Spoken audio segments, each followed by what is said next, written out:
The following is a production of DallasCowboys.com and the Dallas Cowboys Football Club. How about them Cowboys? Yeah! Go Cowboys! This is Girls Talk, Boys Talk, streaming live on DallasCowboys.com and the official Dallas Cowboys app. Now, your host, Brianna Aldridge. Good morning, Cowboys Nation. Welcome into another episode. Girls Talk, Boys Talk. Brianna Aldridge, joined by the one and only Christy Scales, Aisha Morrison, and the brand new Candace Lamb joining us this morning. And guys, preseason? What? Wrapping up? If you Exciting look, stuff. what? So That's how it's gonna be. The Saints. let me say it again. Exactly how it's going. Look, if you look. All right. That's how it was at practice. That's what I expected the preseason game. Yeah. I love it. I love it. I love it. I got to catch some Bill Jones hosting. Wake up! Thank you. Thank you, Nicole. Hey, you win a Lone Star Emmy, and you get to just pop in whenever you want. I love that. I love that for her. Yeah. I'm glad we got to keep the button. It's like she's still here with us. Yes, in spirit. She's going to love that one. In audio. I love that one. So, practice at the Star, their second one, wrapped up last night. I caught a little bit of it on the stream. And, Christy, you were actually it was there great. for both days. Yeah, great energy. It was a alumni night, so when you've got Emmitt Smith and Daryl Johnston and James Washington and Tony Casillas, Tyron Smith looks like he could still go out there and play right now. You know, it was guys like Tony Casillas and the like. So it was really fun to catch up with a lot of those guys. Former head coach Dave Campo was there. But, man, especially when they got down in the red zone, the offense, spectacular catch by C.D. Lamb at the back of the end zone, and then Pickens on a fade route. The offense looked really good last night, but there were also times where the defense, Rashawn Gary, had a good night. Devin Moore, the cornerback, who we hadn't really heard much from, been just kind of, I won't say muddling, but the not groin, really stand out. Yeah, being in and out. Missing the time, so he didn't really get to show everything, but should get a lot of opportunity tomorrow night in the preseason finale. So it was our last chance to see the starters, and even to me, I could tell they were getting ready for New York. Not that they're running plays specifically for that, but even though it was a home crowd inside Ford Center, which seats 12,000 people, the first team offense was working silent count. Because they know that in the regular season opener in New York, it's going to be loud, and they're going to have to do silent counts. So, so it was two parts. It was making sure the starters are getting ready for the regular season opener, and then getting the guys who are scrapping for roster spots tomorrow night against the Saints, getting them ready. And then we kind of got a clue as to who's going to play, where there's going to be some shifting along the offensive line and things like that. Well, we know you're going to give us the scope for the game. Yes. I know you were kind of watching like I was via online, if you will. But anything stood out? I know we had some of our awesome beat writers sharing a lot of clips and things. I think one thing that stood out to me, Chris, I believe this was yesterday's practice. Savone Revel, Jayshon Barham getting first team rep opportunities. That's. And so what happened was at linebacker, it was Demo and Jayshon in the middle, because D Winters has been lining up next to DeMarvion, throughout preseason, Which is throughout training camp. Which is interesting, because I think, how did Raven used to do when she got a vision? Look off. Back everybody. Because I do think Dallas is going to find a way. I mean, when D. Winters was signed, a lot of DeMarvion, Overshown, and their play style is similar. And so I think that, and I feel like also, too, we're in this place, I think in Dallas we've gotten used to rotating linebackers. It's not normal. Yeah. It's not normal. It's not. It's something that you do see in certain schemes sometimes, especially if you have, again, a scheme like Dallas that's going to be doing more nickel things with the safeties and stuff. But there's typically a linebacker that don't come off the field, or two, depending on. You don't rotate Fred Warner. You hear me? And if Dallas is viewing Barham as I think they believe he can be the Mike and do a lot of things for you, they're going to be trying to find ways to get him on the field. And so I think that look might be a look we see, or it might be, and I don't think it's an indictment on Winters or Overshown. I think it's just you need his size in the middle, and I think his attitude in the middle is what they want as well. So I'd like seeing some of these guys get mixed up in the lineups. Cooper Beebe has a hard job. He does. I know that's like off the, but you were talking about silent count earlier. I was like, And okay, I thought to transition. myself, Cooper Beebe got a hard job. But anyway, yes, the rotations and stuff is what I'm excited, or I was excited to get a chance to kind of hear about. Is just that they're trying to plug guys and get a look at what things will feel like. I would say I like that they're rotating the guys. One, because it's no secret that the defense was not great last year. So I kind of like that element of surprise. I do love Jayshawn Barham at Mike. Just watching him out in Oxnard, watching him. I did get to go to the first day of practice out here, and they were moving him around. But I'll say he did not miss a step. He did not miss a beat. His just... From a rookie, I would expect, some sort of, and he said himself when he spoke to the media, he said, I am not perfect. I still have room to grow in certain spaces, but look at going. And he said it himself, I'm ready to play tomorrow, and I believe him. He has that mentality. Are you surprised by that? Are y'all surprised by, I will say from watching him in college, I knew he had instincts. I knew he had a quick trigger, but for what all they're asking him to do and be, for him to just be, when you watched when you were at the game, like at the preseason game, it looked very natural for him. It didn't seem like he was overthinking. Now towards the end, you could tell again, conditioning and stuff is what these guys are getting in preseason and things like that. But I'm just like, to your point, Candy, taking over that job doesn't seem like something that's too heavy for him, and it also seems like something that he obviously wants to do. We got to hear from him, like you said, for one of the first time. I know it's one of my first times. Since rookie camp, really. Yes. And I agree with you. They are asking a lot of him. And just like Caleb Downs, it seems like he is handling it really well. Well, you ask, are you surprised? I would have been at the beginning of camp. And again, he missed significant time in camp. I would have been just from the fact that he's a rookie and you don't put a lot, sometimes you kind of ease him in. But then I've had too many people who work with these guys every day in various aspects of football operations tell me how serious-minded, that their personalities aren't necessarily the same, but Caleb Downs and Jayshawn Barham, when it comes to football and intentionality and serious-minded and dialed in. Dialed in is the word that I heard from a few different people relating specifically to those two rookies. And that doesn't mean that the others are not, but those guys, it's just all football all the time and just so serious-minded about it. Yeah, and I know you said about Barham, he did speak during rookie minicamp. Obviously, I wasn't here for that. It was the first time hearing him, and there was a lot of jokes going around. For those who don't know, he's not big on talking to the media, which is a lot of guys aren't. But I think it's funny because often, not all the time, but often people who don't like to talk in front of the media, they're not that great, if you will. I thought he did great, too. I thought he did so good. He did an excellent job. But you know what? It's all a result. You get better answers if you ask better questions. That's fair, too. So he said that. Don't give them the fluff. He said that during the can't- interview. yeah. He was like, y'all are looking for answers just like me. Like, it was interesting that he even put himself in y'all's shoes.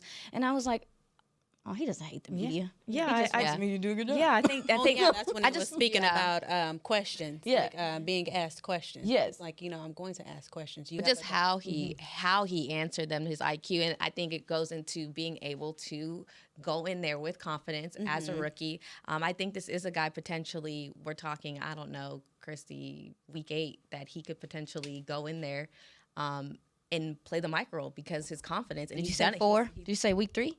I said 8. Did you hear? But hey, Did you hear her say Let's week 3? divide that a little bit. It could be. But I mean, it looks a lot. Again, this is a guy who missed a lot of time. Yeah. We only saw his debut going against another team. Right.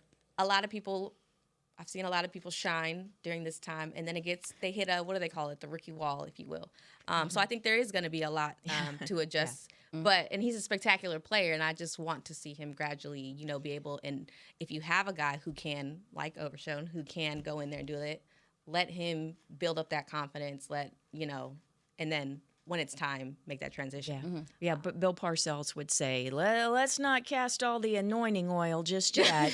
Everybody tap the brakes and stuff. But it was a great debut, and it's just his physicality, the size. I think it was Nick Eatman. I don't know if he said it on the air, but just talking, it's like reminds me, and he said it first. I was thinking the same thing, but Rolando McClain, who was the linebacker from Alabama, Big dog. oh my gosh, they're just violent style of the way that they play. That's what I want for my mic. Yeah. That's what I want for my mic. And as you guys were talking, I was thinking like, he need to be able to talk and communicate well and to be articulate in those things to even do the job. So even behind the scenes is a reason why he got the job. But as we talk about the rest of the defense, I thought that there are some secondary answers, I think, as well, with them plugging guys in, as you were talking about, Bree. And I was just wondering, like, obviously this is preparation for when guys go down in the season and stuff, but is there any concerns for y'all, like, with who the backup is to certain starters? Like, does it make sense? Like, obviously, like, offensive line, I'm talking about corners and safeties and stuff. Are you guys concerned about? Because we saw a lot of that the other night. That's why I'm bringing it up. So are you guys I think it's really going to be interesting, this battle for backup corner on Friday night. Yeah, 110%. The Kalen Carsons and the Josh Butlers of the world, guys that got significant playing time over the last couple of years. Now, Josh Butler missed a lot with the knee injuries and the like. But guys who, when they were healthy, they had to count on them because there were so many injuries in the secondary, particularly at cornerback. And it was ugly at times last year, the past couple years, and not because of the particular physical ability. I mean, there was a lot of miscommunication and system. You can blame a lot of different things, but there are guys who are truly fighting for their NFL careers, or at least with the Cowboys tomorrow night. And I would say particularly at the cornerback spot. And it's wild because those two names that she mentioned just for the cornerback position, those were starters at one point. Yeah. For the Yes, team. exactly. And now they are Speed? fighting. Amir Speed. Amir Speed might have a chance because he's a gunner, Darion isn't he? Kendrick. Yes, Speed has been working at gunner. No one's mentioning Darion Kendrick, who had been playing in the slot. So the first team slot is either Kobe Durant or Caleb Downs. If Caleb's not playing safety, then he's playing in the slot. Durant's playing outside. But those guys haven't been playing in preseason games. Well, Downs got just a few snaps in the first game, six or seven Very few. snaps, very few. And Kendrick has been playing that. And he, when he's healthy, he's had a good career with the Rams in terms of making plays on balls. He's fighting for his spot. And Amir Speed is a guy that joined, midway through the summer. And like Kendrick, when he's healthy, you look at his stat line; it's making plays on the ball. Yeah. So, and yes, he would contribute a lot on special teams as well. So, yeah, it's. I mentioned Butler and Carson just because they're names that the Cowboys Nation is familiar with from the last couple of years. But yeah, those guys they've been getting snaps in front of Josh in some regards. And I don't mind.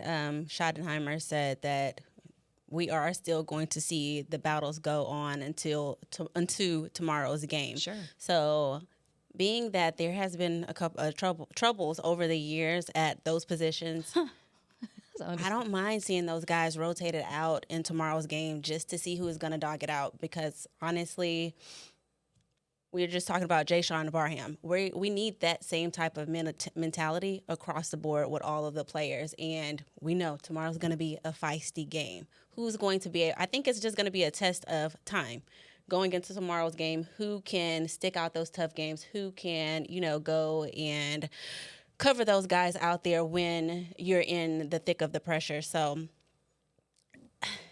Rebel. I mean, I thought that Rebel is. Did y'all feel a way about that penalty last night?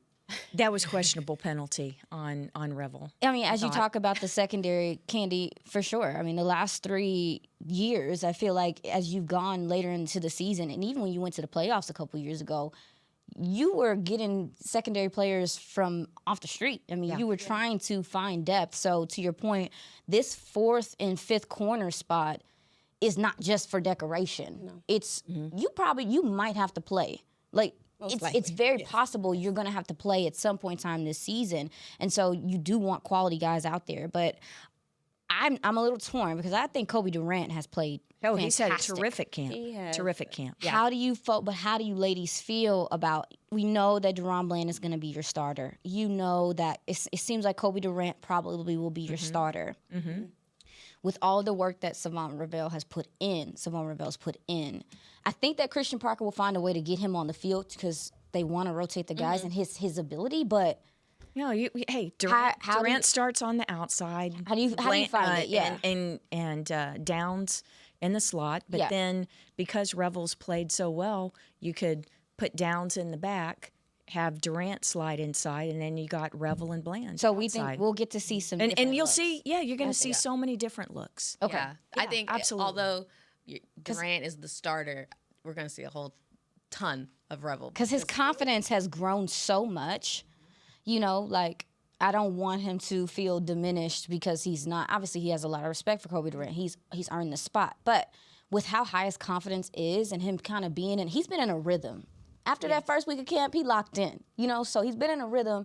I just wanted to ask you ladies how you felt about, again, him not being the starter. And if he's not the starter, do you still feel confident that he's going to be on the field? I do. But I just here's the thing. In today's NFL, instead of 11 starters, you really have 13 or 14. Barnacles. And besides, you're in the nickel over 2/3 of the time. That's the base out here. Yeah, that's your base. So basically. you know that it's going to vary week to week depending on how the opponent opens the game. Right. If they open in 3 or 4 receiver sets, then you're going to get extra cornerbacks starting, and the linebackers aren't going to have as many starts, that kind of thing, or so we all get caught up in that.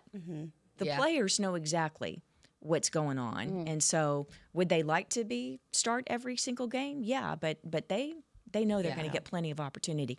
Look at the end at the percentage of plays. Don't look at who's starting or not. Christy will have the facts with that defensive snap count for us. It's a fact. It's a fact. We were talked about a lot of him in this conversation. Caleb Downs, I just wanted to point him out. Got his first camp interception off Dak Prescott. Oh, and what a snag! Oh my God! I heard it wasn't one of those beautiful. You know how I heard it was The change of direction you have to have to even do that. He put his foot in the ground, extended, and caught the ball. I thought it was impressive, and I was excited for him. I didn't realize it was his first pick. Yeah. Did you ladies realize? I don't think a lot of people didn't because everybody's like, "Was that his first one?" No, it happened here. No. Because So it he's was been like so consistent. But the punt was. Yeah, we found our backup punter. There you go. I heard that too. Y'all think yes, like y'all 40 think yards, the whole field. 40 yards in there. Y'all laughing, but if Bones' crazy self was here, he would be punting. But actually, too, don't laugh because emergencies be happening. I'm glad we know he can punt. So our safety Jeff Heath was the punter. See. And so, and he was also the backup kicker, and he had to kick in a game. Dan Bailey got hurt. I remember. And Heath had to come in. I think we were in San Francisco or Oakland. It was Coast. Oakland, I think. It was West Coast, definitely. And he came out there and kicked an extra point and then kicked off and stuff. But here's the thing. This is minutia, but it's funny. So there was a couple years where in the NFC East, all the punters were left-footed, including for us. And so the ball spins when it comes off the left foot, it spins one direction. When you're coming down, when you're fielding it as a punt returner, it's spinning one way. And if it's a right-footed punter, it spins the other way. So it was actually kind of unusual for the Cowboys to play a right-footed punter this particular year or two. Well, Jeff Heath, since he was right-footed and he was a right-footed punter, backup punter, they would have him. Rich Bisaccia was our special teams coach at the time. He would have Jeff Heath do a few punts in practice so that our punt returners could get used to the ball rotating that way, because that's what it was going to be in the game that week against that opponent. Practical coaching. I love practical A break the glass moment seeing Caleb out there. He punted the mess out that ball. Hey, it happens. I wonder if Dak was pissed. Because, I mean, that's the last. Wasn't it the last play of the. Was it the last play? No, Oh, the but it felt like it. well, that series, not of practice. Well, because I mean, if that's how that's a leader of way the defense, that's the energy he's gonna the have. crowd went crazy. Yeah, the crowd did go crazy, but also it's like, okay, now we do have something with the defense. this Yeah. year. So Dak's like, he intercepted me, but our defense is going to be. I like And I that. like it broke better him out this of year. character a little bit. We talked about how serious he is, but after he got that INT and punted the ball, I said, "Oh, he has some feistiness to him, some kicks." So I'm like excited to see that on the field. I'm mad I too. missed it. That's what I'm mad about. He punted the mess. I mean, he got a little running start. He punted the mess of the ball. I said, "Gosh, dang." But yeah. That man can do anything. I said, kid, that man can do anything. We talked a little bit about it just a second ago. Dak Prescott, I want to get more about him and how the overall offense is looking because we're so hyped on defense. Kind of forgot to talk. We got this amazing offense, too, to talk about. That's coming up next on Girls Talk, Boys Talk. We are back. Cowboys fans, in business, every dollar counts. And in a constantly changing tax landscape, success takes a partner with the right game plan to help you stay ahead. Ryan combines global tax expertise with purpose-built technology to bring clarity, control, and confidence to tax management. That means a smarter way to manage your tax function, improve performance, and keep your business moving forward. Learn more at Ryan.com. Ryan, the official tax partner of the Dallas Cowboys. Before there were cowboys, there were charros, skilled horsemen riding across Mexico with a spirit and a soundtrack all their own. Today, that spirit rides on with the Dallas Cowboys and the sounds of Game Day Mariachi. At Tito's Handmade Vodka, we're proud to celebrate the charros, the cowboys, and the mariachis who make Game Day unforgettable. Tito's Handmade Vodka, proud sponsor of the Dallas Cowboys and Game Day Mariachi. Salud to America's team. Distilled and bottled by Fifth Generation Incorporated, Austin, Texas. 40% alcohol by volume. Savor responsibly. How does the cheerleader's hair always look so perfect? We asked, and they shared one of their biggest beauty secrets. If you want hair like theirs and confidence to match, use Babyliss Pro styling tools. The Dallas Cowboys cheerleaders use Babyliss Pro curling irons to get those perfect game day curls. To get the hair you see on the cheerleaders, head to BabylissPro.com. Use the code Cowboys20 for 20% off Babyliss Pro tools, the official styling tools of the Dallas Cowboys cheerleaders. Get the discount while it lasts. Offer may be withdrawn at any time at advertiser's discretion. Heck of a win, fellas. Coach, the Cowboys beat us by 30 points. No, I'm talking about my dog. He started eating fresh food from the farmer's dog and has lost 7 pounds. Your senior dog with joint issues? That's right, Steven. The pre-portioned meals of real meat and veggies help keep him lean, active, and feeling like a puppy again. That's incredible. But what about the game? The Cowboys smoked us. Hit the field, run some sprints. Get 50% off your first box of the official pet food of the Dallas Cowboys. Only at thefarmersdog.com/Cowboys.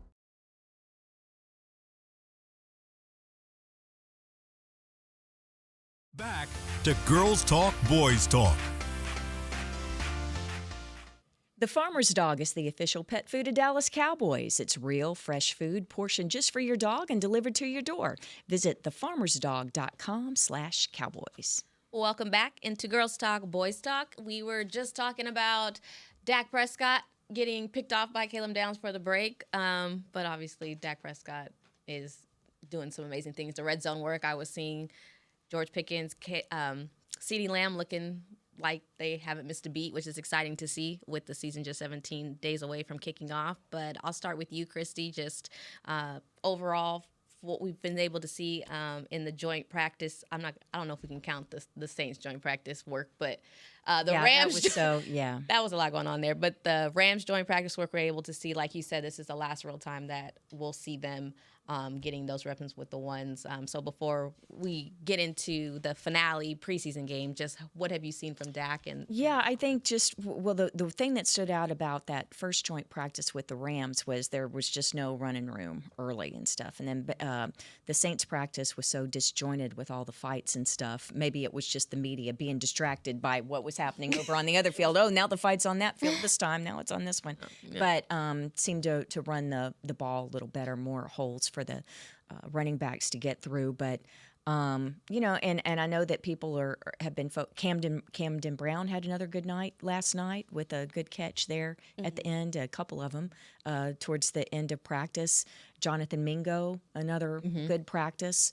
But I think Jake Ferguson has had a sneaky good camp. Oh, absolutely. No one's really talked about him, but he's had a sneaky good camp. And Brevin Spann-Ford, he hasn't played in either of the first 2 preseason games, but I wonder if they're going to dial up some stuff for him in the red zone this year. They're not showing any of that in the practices. So but overall, really excellent, and I think that we're going to see a little bit with the middle of the offensive line tomorrow with guys battling for those spots. But Nick Leverett, I think, has secured a spot on the 53-man roster at the center as the backup center and backup guard.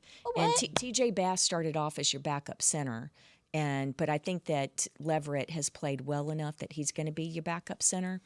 And then the guy who's really, it's Trevor Keegan, who's a veteran that they brought in free agency this offseason, who's really vying for a slot. I think it's going to be a big battle tomorrow. And we should note that Johnny Cornelius, who got moved to guard a couple weeks ago, wasn't able to practice due to injury, and I'm not sure that he's going to be able to play tomorrow night, but that's a setback because he's a guy that needs to be evaluated and get snaps, particularly on the inside, especially since they just moved him from outside to inside. What is it? Not sure. Yeah, I don't know. I got to be tracking that. I'm upset. I mean, coming into camp, the offensive line, backup offensive line was my biggest worry. You lost Brock Hoffman. Austin Richards went to the Saints and is fighting to start out there. It's a lot. Like, you lost some of your best backup offensive linemen. And so I've been looking at the depth, and I will say that I have been somewhat pleased with seeing what we've seen from Nick Leverett at the center position. He got some nasty to him. He got some bite to him when he comes off the ball. And then, obviously, T.J. Bass being your swing guard. But Johnny Cornelius, as you mentioned, being one of their later draft picks last year, I think them moving him inside, I think they still want him to do some right tackle stuff, but then moving him inside to right guard, to back up, is something I didn't see coming. But it's very innovative, and he seems like he is improved there. So to your point, Christy, I'm a little bummed that we're not going to get to see that interior unit for that backup offensive line that, to me, is the reason why we've gotten to see last week. That's why we got to see these running backs get after it, because that offensive line in the middle especially had some movement out there. So bummed by that. And then on the outside, I thought in the pass blocking drills, pass rush drills, which they did, we should note that they were in full pads last night, okay? So Wednesday night practice was full pads. He's not playing, is it? But here's the thing, that they'll do pass rush drills when they're in full pads. And I thought Drew Shelton, the rookie, he was getting pushed back and out of the way. So let's see some improvement from Wednesday night's pass rush drills to tomorrow night in the finale against the Saints. And to you all's point with the interior, I am interested in seeing what the backup can do, because that's just what, to me, is going to kick off and be the starting point of how the offense is going to look on the field. So with BB, Smith, Booker there, hopefully staying healthy, but knock on wood, if not, then we are going to need to have those backups come in, because that's who's going to protect our quarterback in the pocket. And, in the past, Dak, if he gets a little nervous, we have Pickens back there and CD, but it would be great to give him a little bit more time in the pocket with a solid interior. I think it's a good time to ask this question since we're on the subject, and whoever wants to jump out, feel free. Do you trust this O-line depth right now, or do you feel like they need to go out and get a veteran? I'm not sure about swing tackle. Tackle got me scared. Yeah. I feel good about that. I'm comfortable with the interior. Me too, because the reality is that, well, we gonna pray about it. Actually, now maybe it's not reality, because last year a lot of your interior offensive line was not playing at certain points. But I will say you're gonna be plugging those guys. Like, the offensive line is a unit, so it's like the likelihood of you having two backups out there at one time might happen, but that's not going to be the total thing. I feel more comfortable with plugging one of those guys, the interior guys, in with the gentlemen that are starters. But that tackle spot, that swing tackle spot, got me nervous, especially with, again, all love to Terrence Steele. We have a lot of respect to him. But with some of the things that he's struggling with, the coaches have even said out loud that they're looking for him to improve, that he's been up and down. Yes. Okay, and then we're looking for Tyler Guyton to take a step. He looks like he's going to come on with it. I mean, I think he's improved vastly. But again, yes, you need a swing tackle player. Dallas has been able to have at least a veteran backup or somebody that they feel like is suitable to come in. I don't feel comfortable right now with the swing tackle spot either, Christy. Yeah, and also Nate Thomas got a couple reps at guard. And he feels like he seems like he's not. You know, if you taking don't a have step Cornelius just to get through a game, you know, if he's not able to play, there's just going to be a lot of moving parts because of who's available in this final game. And that's what makes me not confident. If we see the coaches moving these guys around right now at this point, then that tells me that that's not a steady point in the offense yet. So the tackle spot, especially, it's the tackle.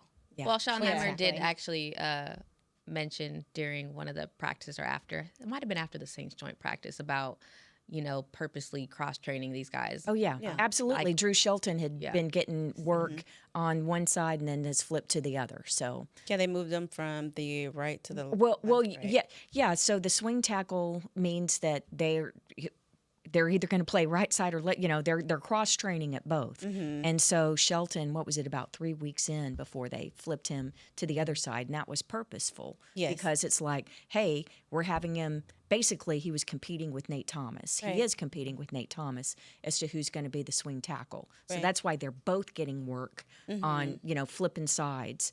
And Nate Thomas, I think that was probably, it's not a bad surprise, but when we went into training camp, Brian Schottenheimer said that it was going to be an open competition at left tackle between Tyler Guyton and Nate Thomas.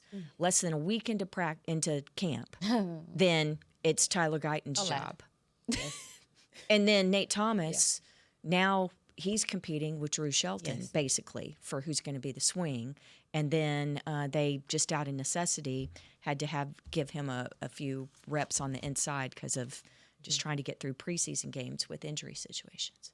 So let me ask you this, with final preseason game approaching here, it doesn't necessarily have to be the O-line. I know we're going heavy on O-line from my previous question, but just on the offense, I'll start with you, Aisha, who on Friday against the Saints do you feel like has the most improved offensively?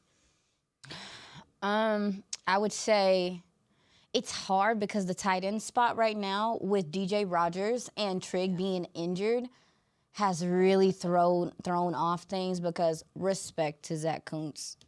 I watched his college tape. I just feel like it's not. We don't know who the three is. I mean, I know it's probably gonna be Scone, but whoever is after that, we don't know. We don't know if there's going to be another. Like, we don't know who the 4 guy is or even the practice squad guy is. I have no idea. Do you guys know? I just feel like that's what I'm looking for is who at the tight end spot is going to step up with those gentlemen being out. And, again, it's just a preseason game. However, I just want to see who it is, like who's going to do anything. Because I don't. And then didn't they just bring in another gentleman? Yeah, from St. Norbert's, Mitch. He actually was a track star at Marquette. 400-meter hurdle, so great athlete, but he played Division 3 years of track, and then he's originally grew up in Wisconsin. He's from Wisconsin, grew up there, and then went to St. Norbert's and played 2 years of college ball, and the Cowboys are his 4th NFL team. So, and he'll get time because they just need to get through the game. Although we should say that Trigg was able to practice last night, and so he might be able to go. Yeah, he might be. Depending on how he got through practice, then Trigg will get to play. Okay, well then it would be if he gets to play, then it's gonna be him. If somebody, yeah, it's gonna be him. I mean, I think Schoonmaker again. I know a lot of people don't like to get jiggy with Schoonmaker, but if he's my tight end 3, I'm not gonna die, and I think that he will work there. But I'm just like, well, who is the other guy? Is nobody going to push anybody off of a ledge? Nobody's going to push.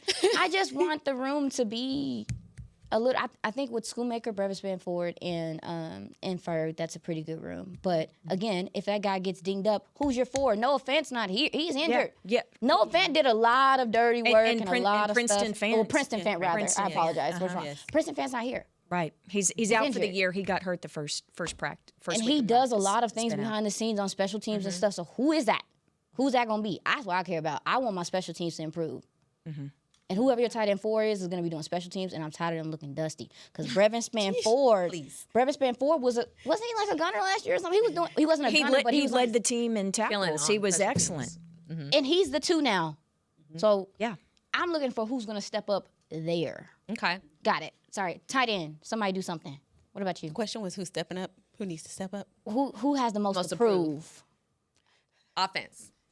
Offense. I'm gonna go back with the wide receiver battle. Really? 'Cause I'm a big wide receiver person. Yes. Oh.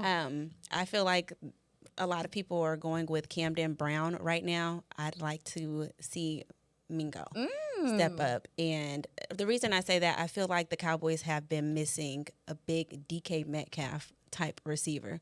We have the speed, we have the route runner, we have our kind of off of the playbook type of guy in George Pickens, and I really feel like Mingo would complete that for them. He's big, he's physical. I know that he's not as consistent as We can say it 3 times on one show, and that's it. consistent as Camden Brown, but I think really that's what the wide receiver room needs is Mingo. No knock to Camden Brown, but I think that Mingo just kind of brings that size and physicality that they're missing. I got a sidebar question, Christy, from that question, because I hear this debate about those are the two, neck and neck. If they keep 6, that's who it's coming down to. We know that. When you invest in CeeDee Lamb and you just paid George Pickens, do you need that 6th receiver? Well, it depends on how good they are on teams, and if they're going to be one of your core guys, or is the extra safety or extra defensive back going to be one of your core guys? And I think that with between those two, if they don't keep 6, if they only keep 5, I don't think you slide Camden Brown through waivers. I think someone's going to snag him. I think they know So that. don't. I would not waive Camden Brown if you really like him and want him to be on your team, because I think that he'll get snagged. Jonathan Mingo, I think has a better chance of passing through, and then you can sign him back. Baby, come back. You can sign him back. Okay. Yeah. Okay. And then I was just curious because I just see that debate everywhere. And it would. But see, we're saying, oh, you got to keep 6. Yeah, you need both those. But then we're going to look at safeties like, oh, you got to keep Julius Wood. They got to finagle. They can finagle. I'd rather keep safeties. They can finagle. Well, they might. I mean, the way that the safety position is, but the quarterback thing too is. See, they can cut. They can find room for a 6. But it is going to take away from maybe you take a 9 offensive lineman. You carry 9 instead of 10. Like, there's ways they can do it depending on how much they want to develop these players. Because, again, this is a conversation, too, for, I don't know what the competition is going to be like with Trey. I think Schoon is going to make the team. But I do think they want to develop this player. Camden Brown, they want to, it's clear. He was working with Junior Adams yesterday. They were working on some of his footwork.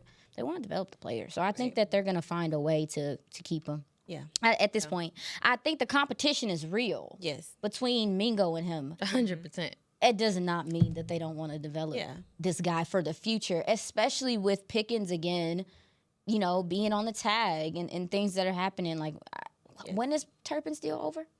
Let me look. Yeah. It feel like it's coming up. It feel like it's only like a year or something left. Turpin. I don't know why I felt like I feel like it's a couple of years left. No, he's at least through 27 because he's got escalators. So one more in his year? contract through at least through 27. I'll confirm it. So one more year for us for him. I'll confirm it. Okay, so that might be that's a big season for him too. Yeah. No, I'm just saying this is a big season for him too. You need to continue to develop your room. And I saw them using him all over at practice too, and Yeah. he's not as light as he was breaking through, running the ball. He looked really good. You think he put on some? I wonder, Christy, have you gotten a chance to speak to him? I mean, because you're the team's lady. Have you gotten a chance to speak to him? Not in the past 2 weeks. Okay, well, yeah, maybe we'll see if he has put on a little bit more size. I know he was hampered, as Christy talked to us about last year with some injuries. This special teams unit, he got to. Yeah, he played with bad shoulder. I mean, he was banged up. Yeah, he was banged up last year. Right?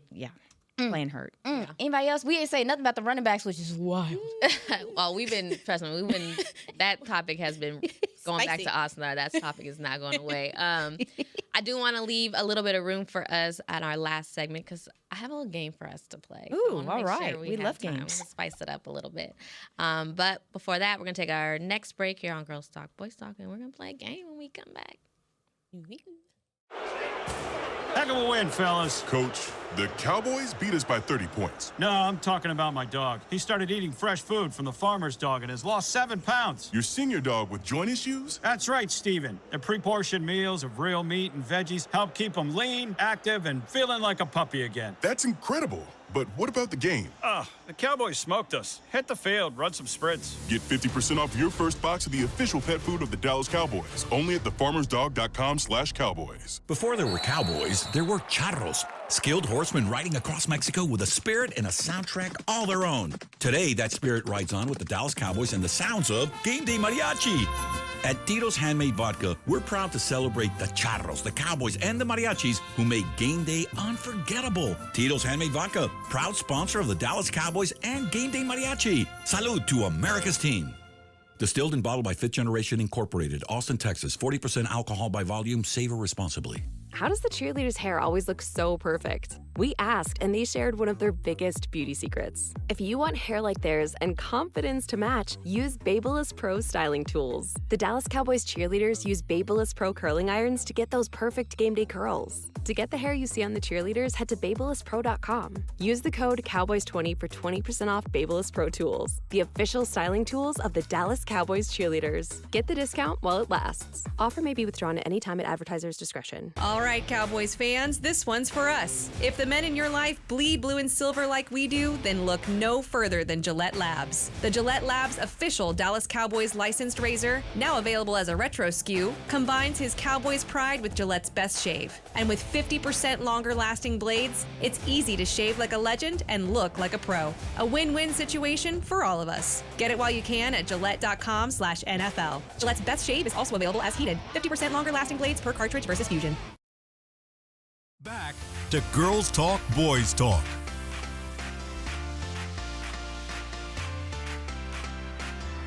NFL Plus is here, which means no matter where you are, this is how you football.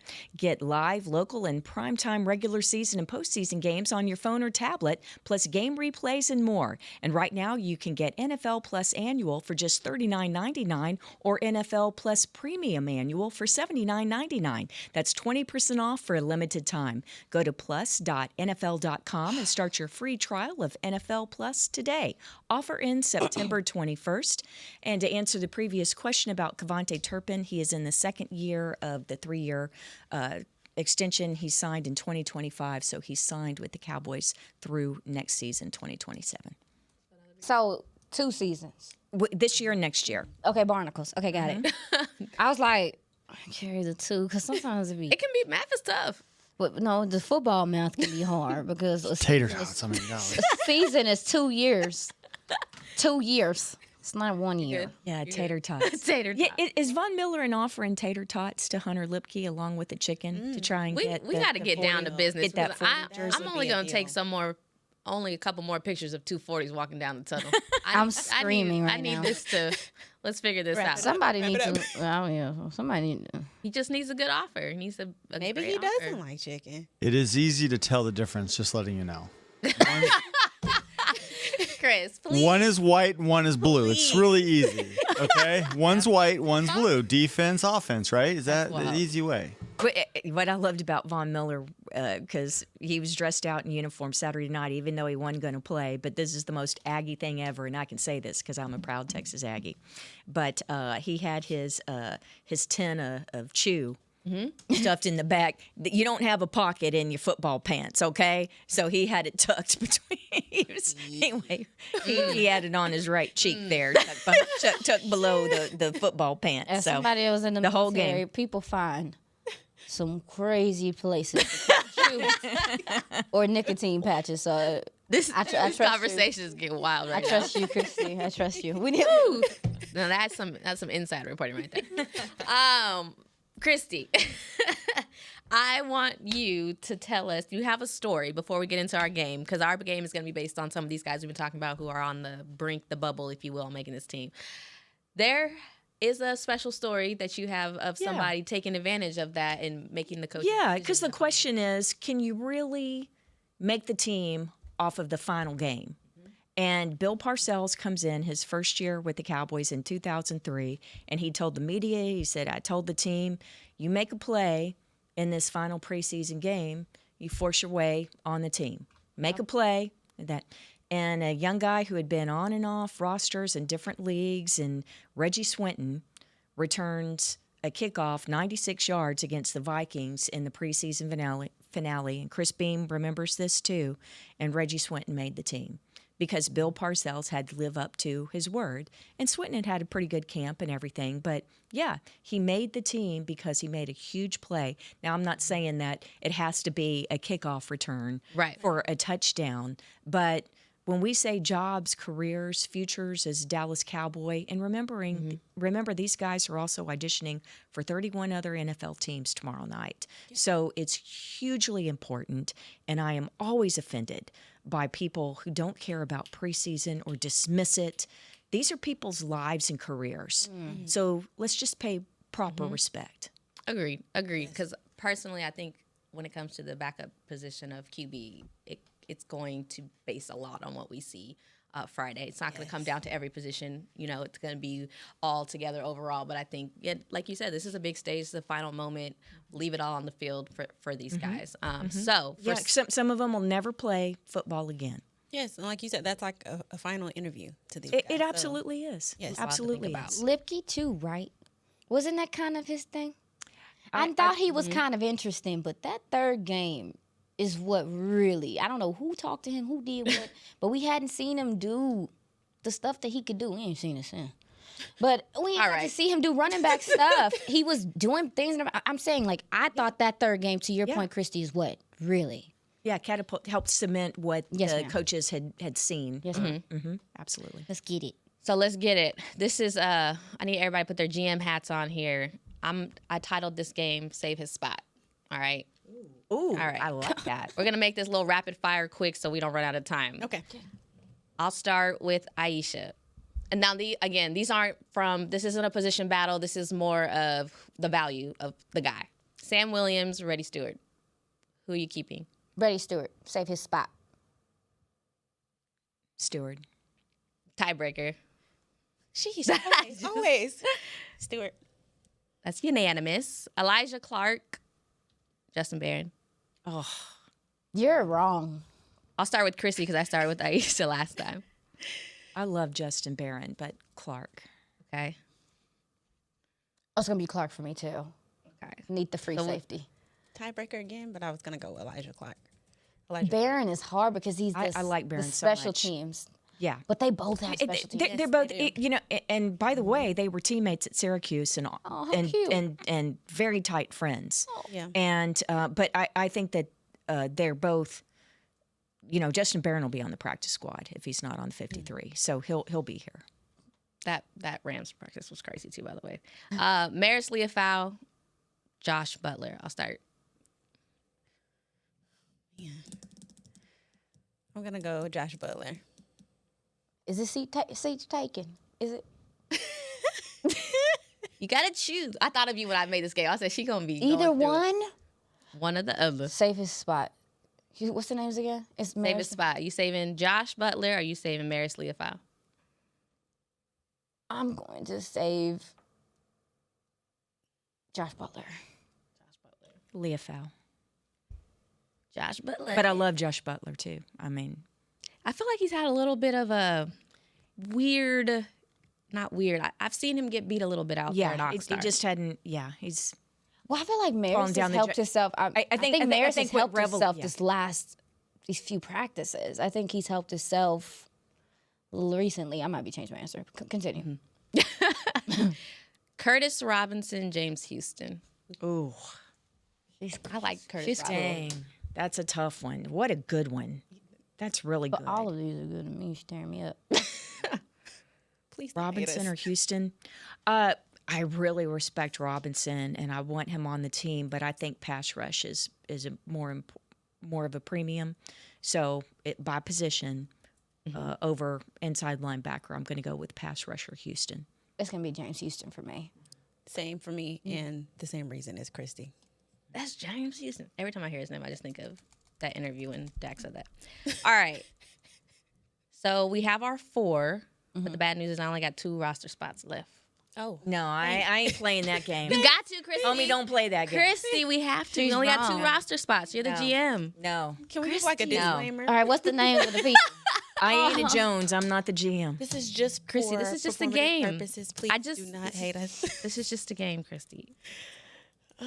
You'll be the tiebreaker. How about that? You don't have to make the tough decision. Okay. Oh, man. Aisha. What is? Say it again. We only have. Now I want to be no. tiebreaker. We gotta do this quick. We gotta do this Okay, quick. say the name. Say the names again.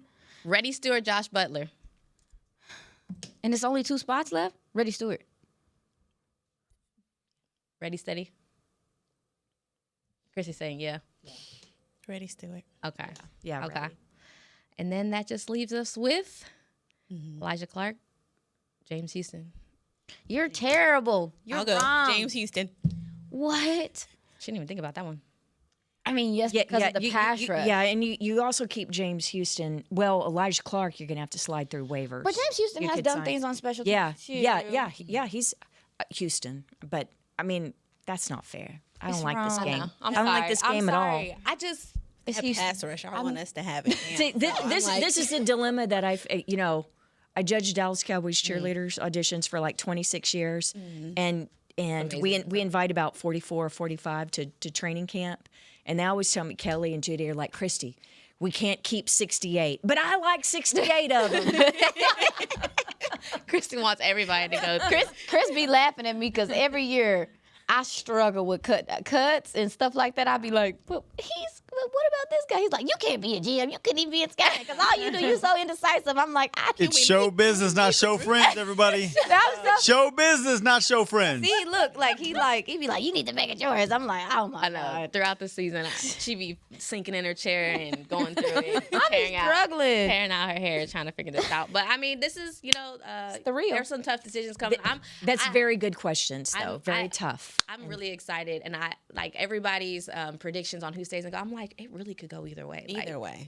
Well, and then you make the 53, and then they go comb the waiver wire, and then you get called in, and there could even be changes on Tuesday. Right. So, yeah. Shotty said, hey, and nothing is set in stone yet. We have a few spots penciled in, but everything else seems up for grabs. It's Ryan hugely Flanoy, important. prime He got example, cut last and year. He's the wide receiver 3. So Yeah, I think the finagling you talked about with the 5 and 6 receivers is something we might see. The Mingo situation and stuff. Yeah. I think we might see something. Yeah, if you're a vested veteran, you're not subject to waiver claims.